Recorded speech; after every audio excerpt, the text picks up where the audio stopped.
Today's Wednesday, February 13th, 2019, and it is that time of the week again. You're tuned in to the Elevator Radio Show, a weekly program dedicated to covering news and information on elevators, escalators, and moving walkways. Produced in the wee hours of the morning, a new show is uploaded every Wednesday, sometimes even before you get out of bed.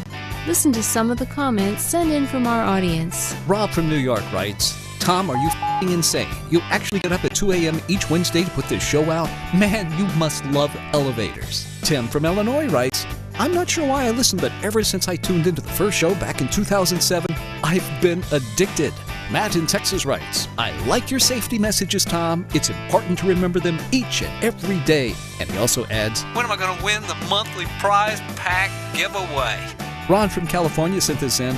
Despite your inability to pronounce words in the English language, I tune in each week and am glad that you offer this service to the industry. It's better than Google News alerts. Sarah from Washington writes, love the show, Tom, and look forward to it each week. I'm glad I signed up for the newsletter. You provide a valuable resource for the industry, not only for North America, but worldwide.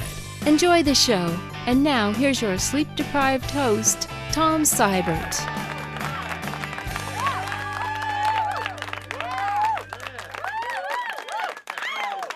Good morning, good afternoon, good evening, everyone.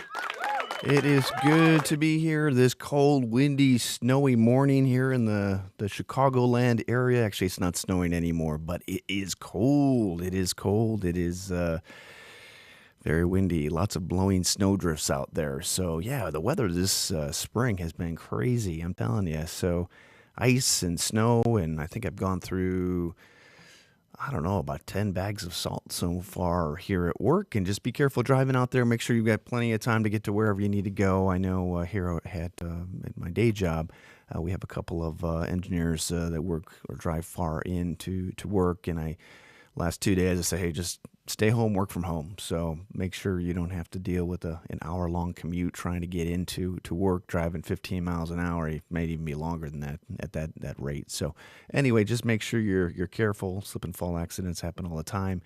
And just be adamant in all that good stuff. Hey, we got a good show for you today. It is a show dedicated to safety and safety alone. There is one article that we're going to be talking about, one report, which I strongly urge you to read, to share, to make sure it's sent out into the interweb, into the various entities. Just send it out to whoever you possibly can.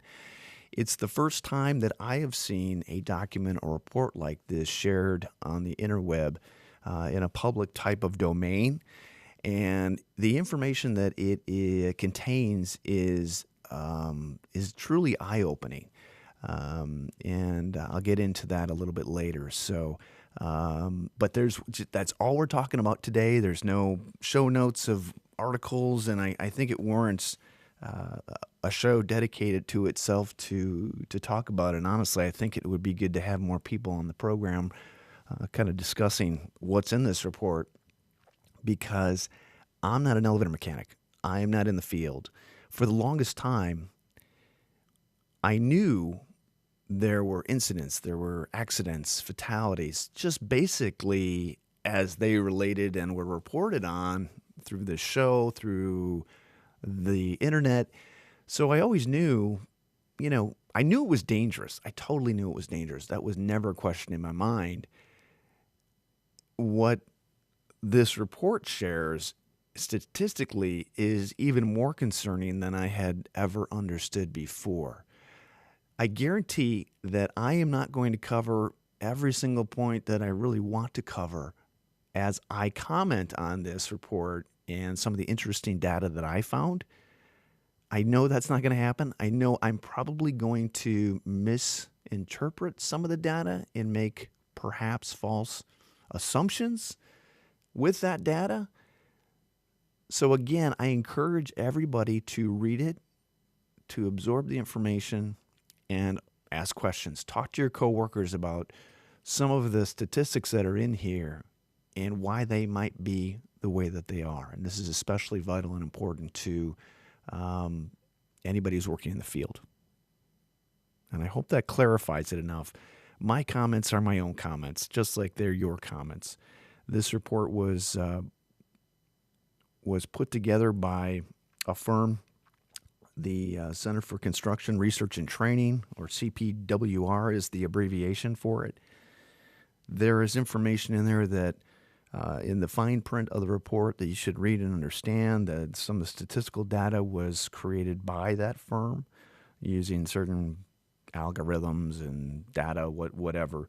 They do not necessarily represent the views of this entity or the Bureau of Labor Statistics. But in the end of the day, when all the legal mumbo jumbo is said, it's important that we look at this information because it shares just how dangerous our industry is. So without further ado, we're going to get into this report. I'm kind of going to go through it page by page. If you'd like to do the same thing, you're welcome to do that. First and foremost, I want to link the website that has posted this. I didn't realize these.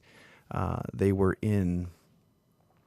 I'd never heard of them before, but CPWR is the Center for Construction Research and Training. They put a variety of different publications out, but most importantly, this is what it says, left-hand corner. CPWR is dedicated to reducing occupational injuries, illnesses, and fatalities in the construction industry through our research, training, and service programs.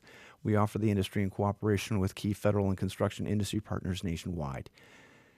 With that said, I wish at the end of the day, when we think about safety, whether it's in the manufacturing sector, whether it is in the construction sector, wherever it is in the work that we do, whether it is lighting a barbecue, whether it's driving on the road, I wish it didn't have to be so technical in a way that it's so rigid. It's almost thought of in some cases as, oh, I have to follow the rules in order to be safe. And honestly, that's only part of it. Following the rules, making sure you have your personal protective equipment, all of that is simply just, it needs to be a mindset is the bottom line. I was so proud to have participated in the Elevator Safety Summit. I loved it. I thought it was so beneficial. The number of people that showed up, I thought was amazing. The presentation topics were awesome. That whole concept of looking at our industry, making it safer, which was the brainchild of Bob Shepard, in my opinion, was the first step our industry has ever taken in trying to minimize accidents. And when I look back, I was very proud to be a presenter at that. It was exciting. It was like, wow, this is big stuff. I think we need to continue that, not necessarily having a format like that every year, but just making sure that we are focusing on the safety element side whenever we're involved with our different organizations and our associations and in those types of meetings. It's just really important. Safety never takes a break, nor shall we ever when we think about safety in each and every day. So check on the cpwr.com website. They have publications there, and the report link is actually in the featured publications page. The name of it is, and I have this also linked through the show notes. So, and I just want to thank CPWR for putting this together. I don't think it was too easy to do by any means in terms of how they got the data and how they kind of extrapolated it and put it together. And just so you know, when I think of statistical data, there are ways you can skew statistical data so that it can either, be beneficial to something or not beneficial to something. It's just it's all in how you see it. The 50%, the glass is 50% full or empty. So, and I'm not taking anything away from the report or the statistics that were compiled in the report. I don't mean to do that whatsoever. But what I am saying is as you look at the numbers, you also need to look at them from a point of view of why they are the way they are. And some of those answers are not contained in the report. So that's kind of on us as industry professionals to try to figure that out and how to prevent those types of fatalities and injuries from occurring.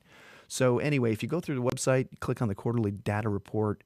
And again, I'm not taking anything away from the statistical data that was compiled in this report whatsoever. Statistics were not my strong point by any means when I was going to school. But it is interesting just to see what some of those are. So this is the quarterly data report.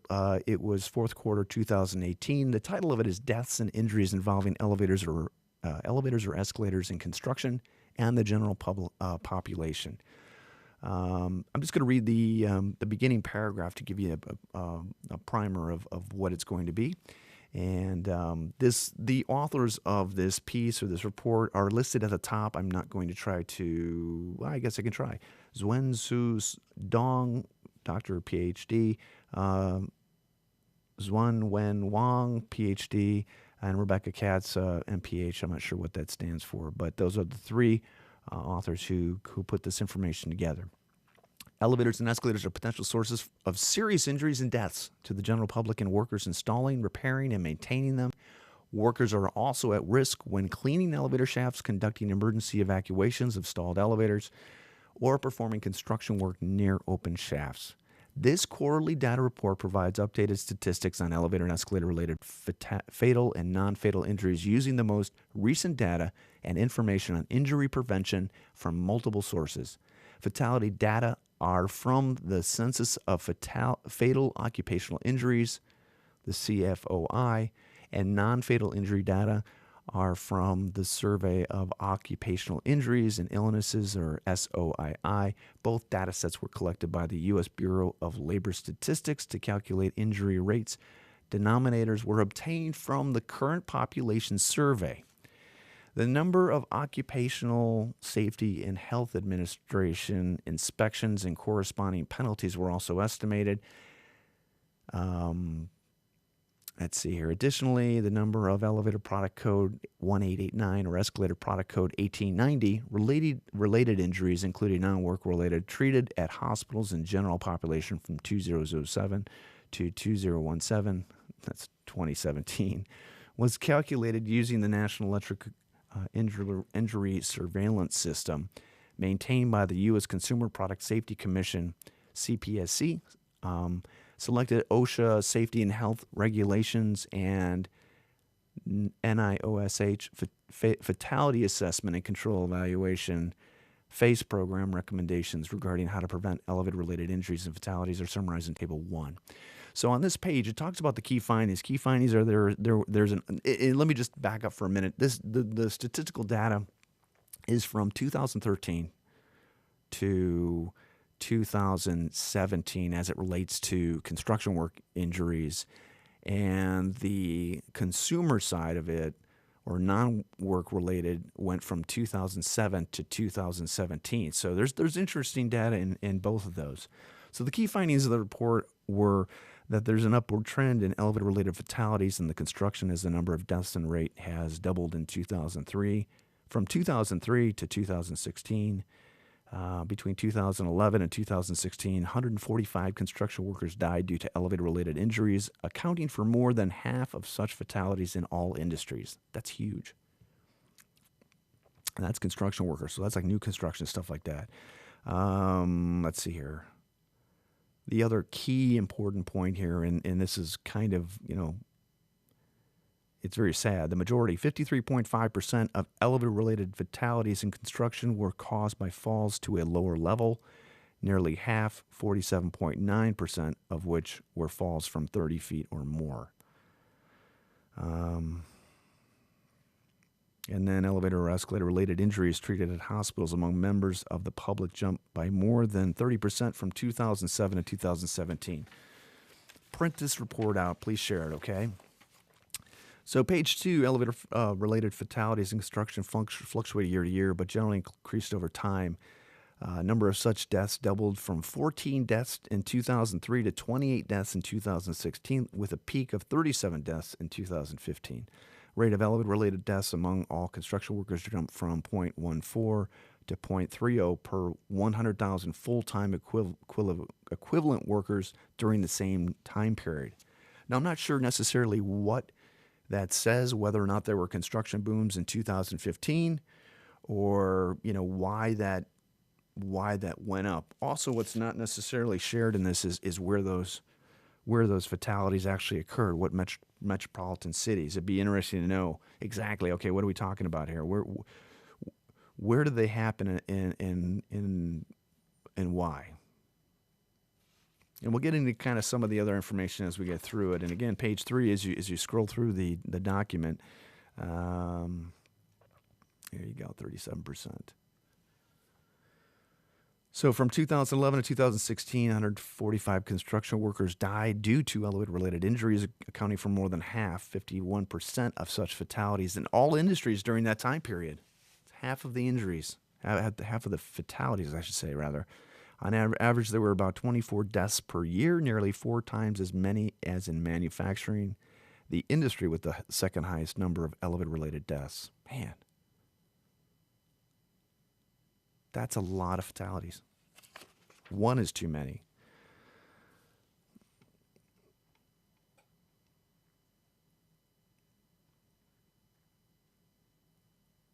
Okay, from 2003 to 2016, the majority, 53.5% of elevator-related fatalities in construction were due to falls to lower level, of which nearly half, 40. We already talked about that. More than half of that number, 47.9, were from a fall from more than 30 feet. The next largest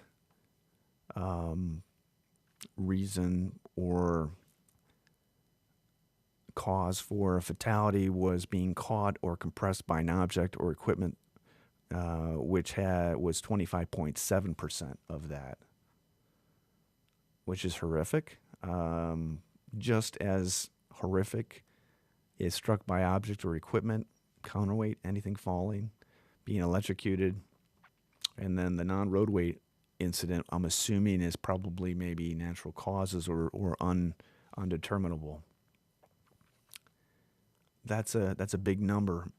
The pie chart at the bottom of that page 4, will show that the 73 deaths related to falling, 47.9% fell from more than 30 feet, and yes, there were even those that had fallen 0 to 10 feet that had fatally been, had died as a result of that. I mean, you can die as you fall over out of your bathtub to some extent. Each one of these pages has the information where the statistical data was pulled from, and also other footnotes relating to that information. Moving on, just the reality of these types of injuries. Over 44% of elevator-related fatalities in construction from 2011 to 2016 were due to multiple traumatic injuries and disorders, which equate to internal injuries involving both head and trunk, blunt force traumas to head and abdomen, head and chest, head and neck, chart 5, which are shown there. Another 20.7% were intracranial injuries, such as crushing head injuries, subdural hematomas, fatal skull fractures. This is awful. If this doesn't make you think about safety every day that you go into the field, I don't know what will. I really don't.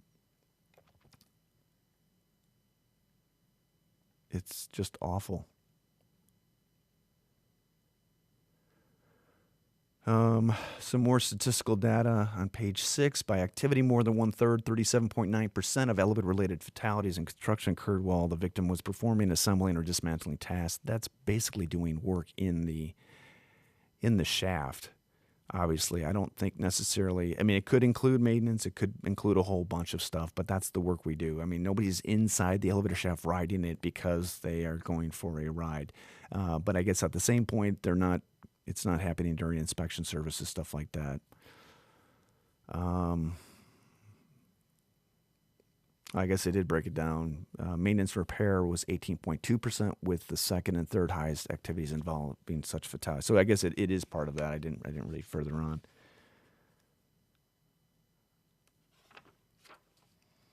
All right, and that's from 2011 to 2016. This next slide is something we need to really focus on, and I highlighted on my copy here. I'm just going to read it. Again, we're talking about elevator-related fatalities in construction from 2003 to 2016.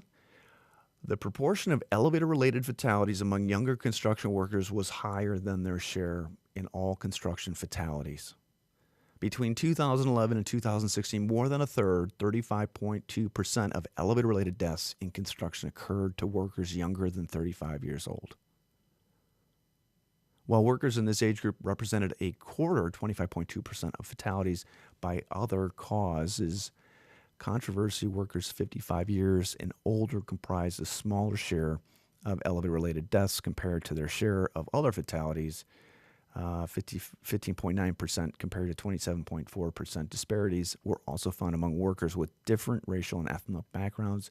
For instance, Hispanic construction workers experienced more elevator-related fatalities than other types of fatalities, as noted in these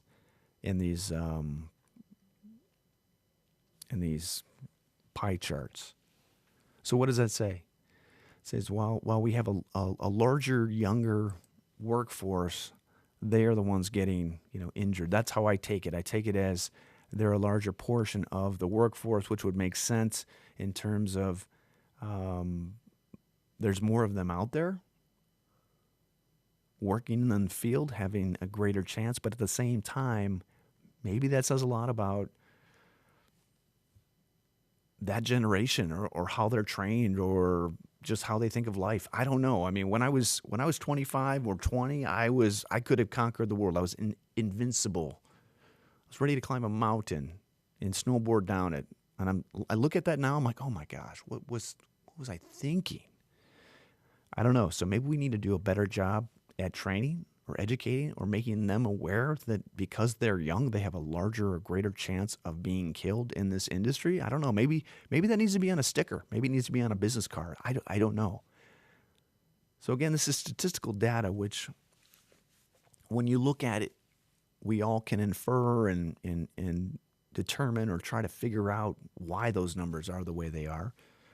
Our older mechanics over 55, are they more careful? Do they have more experience? Are they doing less work? I don't know. I don't know any of those answers. But the reality is that it's still a very scary number. In terms of ethnic backgrounds, I don't know necessarily why this is relative, unless it's some type of communication issue. I don't know. Because of a language barrier, perhaps. That's what I'm thinking. I'm not really sure. Or where these again happen and which metropolitan areas. Again, it would be helpful to know what cities have the largest concentrations of accidents like this. But it still says something. Next chart, page 8, over 1/3 of elevator-related fatalities occurred at establishments with 10 or fewer employees, lower than their share of other fatalities. Conversely, establishments with 50 or more employees had a higher portion of elevator. That just kind of makes sense. I don't think size of company necessarily relates to whether or not you have a bigger chance of having an accident necessarily. I mean, it just seems like this percentage-wise that kind of makes sense. Let's see here.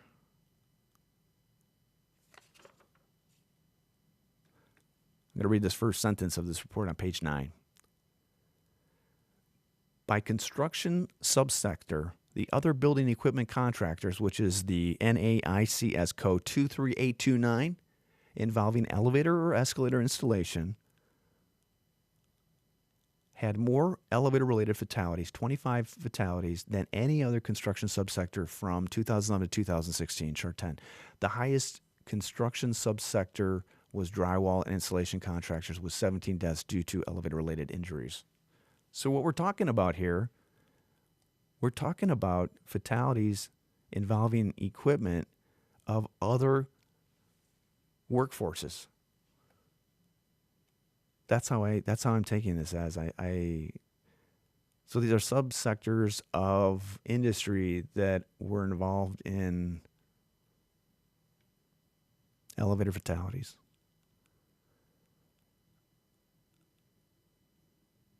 So I don't know what to say about this. All I can think is this is like new construction where people are falling down shafts, I guess. I'm not really sure where this all comes into play, but, and again, I think the numbers or the percentages may have a lot to do, with just the fact of how many people are needed to drywall a high rise or do other stuff. But it looks as if, based on this chart, there's not enough education when it comes to the other building trades, new construction. Page 10 has there's nothing good about this. I'm sorry. Well, it's good to get the numbers out. Get this out. It's not the elephant in the room anymore. But page 10 has an interesting slide about. Oh, actually, I just got into page 10. Oh no, this is a new page. So the first sentence says it all. By occupation, elevators installers and repairers had the highest risk of elevator-related deaths in construction. The highest risk of elevator deaths in construction. I'm not quite sure why, other than the fact that they're in hoistways, they're working high above, but there should be steps in place that can minimize the risk that's involved in working new construction. But anyway, they had 14.9 deaths per 100,000 full-time equivalent worker positions, more than 50 times the rate of such deaths for all construction workers on average. Iron workers and insulation workers had the second and third highest risk of such fatalities, respectively. However, construction laborers had more elevator-related deaths than any other occupation, with 31 from 2011 to 2016.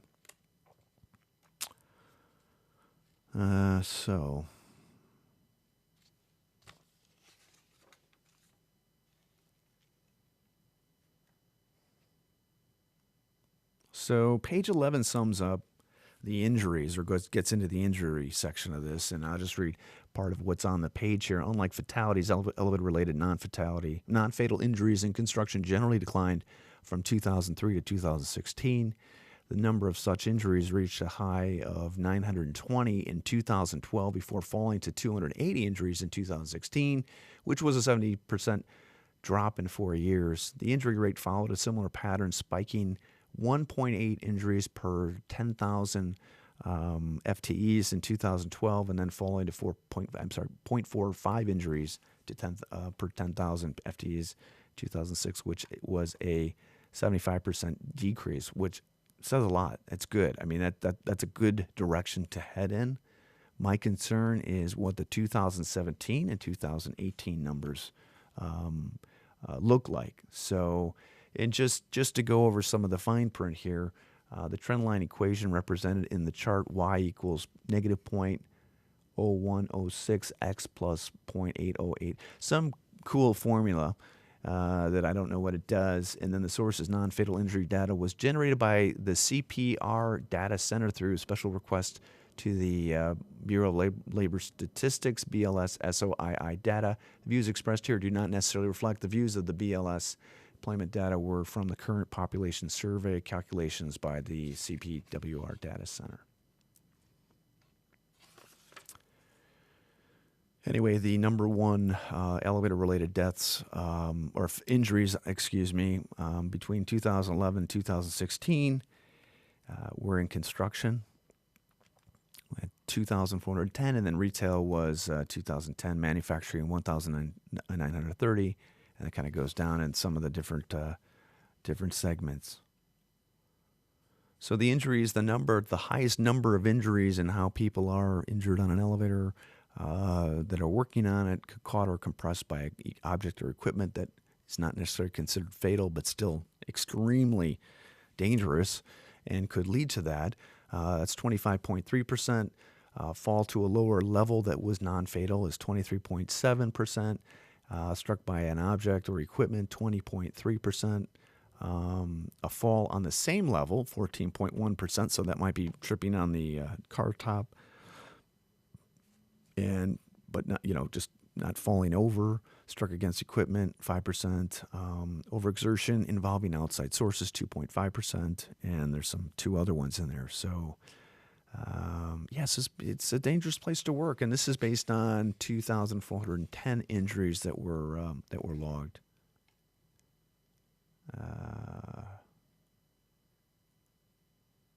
Next slide goes into the various injuries as they relate to in construction, as they involve elevators, escalators. The number one was traumatic injuries and disorders. I don't know what that comprises of, but that's 27%. Bruises, contusions, 22%. Fractures, 19%. Sprains, tears, 18.7%. Cuts and lacerations, 2.5%. Multiple traumatic injuries and disorders, 2.5%. Concussions, 2.1%. I know about concussions, and they're not good to have whatsoever. All right, let's see here. So when it came to the age of those workers that were injured, it's a little different than the fatality rate. Construction workers aged 16 to 25 were overrepresented among elevator-related injuries. Oh, actually, I shouldn't say it. It's just the same, pretty much. And their share of all injuries, 16% versus 11%. Workers 45 to 54 age were also more likely to have their elevator-related injury than injuries than all injured.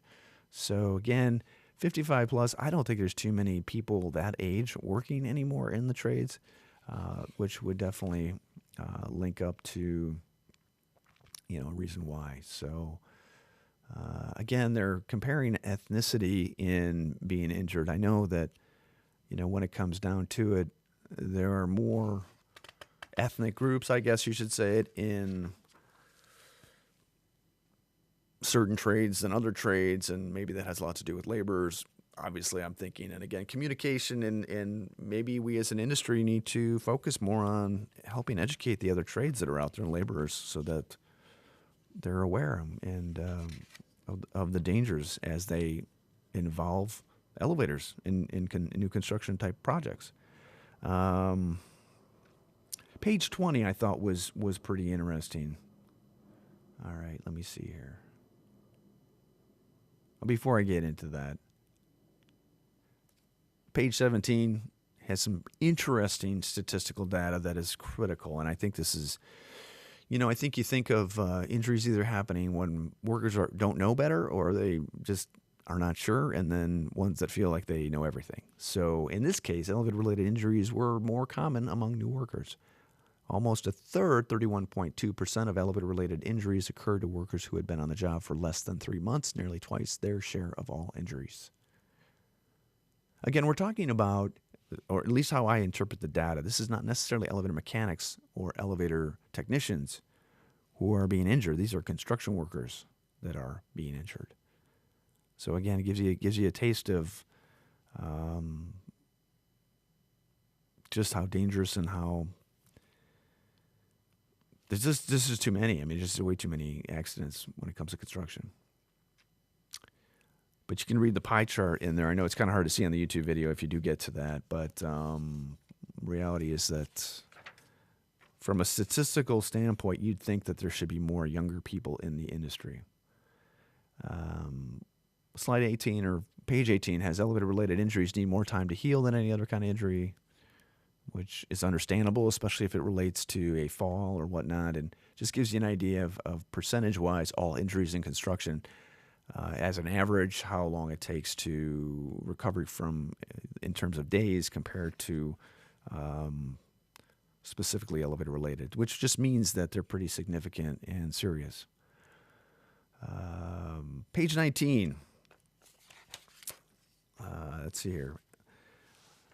By construction subsector, the electrical and wiring contractors had the highest number of elevator-related injuries in construction from 2011 to 2016, 780 injuries. The next highest subsector was non-residential building contractors, had half as many injuries at 390 during the same time period, 2003 to 2000. Oh, that's 2011, 2016. So electrical and wiring contractors were the number one injury group. And then it just goes down the line. It's just one of those things where you kind of wonder, like, those kind of trades should not be in the elevator shaft. So you kind of wonder, you're thinking to yourself, like, why are they getting injured as much as they are? There's got to be a reason, sure there's lots of reasons or possible reasons for that. It's still too many. I don't know. Again, lots of questions to ask to try to figure out how to be prevented. Next article, section 3, talks about OSHA penalties in terms of how they relate to various violations and also as they relate to injury or fatality. And I don't necessarily know why it's in here, other than just for some interesting information. And I guess it's just statistical data. The last page is one page that talks about how the general riding public is injured in escalators and elevators as it was polled by the U.S. Consumer Product Safety Commission and the National Electronic Injury Surveillance System calculations. As calculated by CPW data, our data center. The number of serious injuries related to elevators and escalators occurred among members of the public. The U.S. Consumer Product Safety Commission, CPSC, collects data on consumer product-related injuries occurring in the United States using a probability sample of U.S. hospitals with emergency departments through the National Electronic Injury Service Surveillance System. Estimated numbers of the NEISS data show that elevator or escalator-related injuries treated at hospitals, including work and non-work-related injuries, jumped by more than 30%. From about 19,000 in 2007 to nearly 25,000 in 2017, of which more than 10% were injuries, of which more than 10% were injuries to children younger than 15 years old. So we really never had this information as long as I have been involved with the Elevator Escalator Safety Foundation, but it does show and prove that the Elevator Escalator Safety Foundation is vital in what it does. It truly is. And these are estimated numbers. Again, I don't know necessarily totally how those numbers had come up. But the reality is that with the increase or with the number of accidents still out there being reported in the hospital emergency rooms, reality is that we should be able to prevent all of them or the majority of them. Page 23 talks about injury prevention in construction. Some good categories to address, talking about PPE, equipment training, safety management. Again, my goal or my dream would be that while these work as a guide, common sense and training and all of us understand how to put these types of, requirements in place, these rigid requirements and rules, so that it doesn't come across as, how do I say this? Doesn't come across as an ultimatum or like you're going to get fined if you don't do this or whatever. My point is that we should all have common sense enough to say, hey, you're sandblasting. Put a mask on. Put a mask with the correct cartridge filters in there. It just should be common sense. It should not require having to read section 1926.300B2 and say, well, according to this says we have to do X, Y, Z.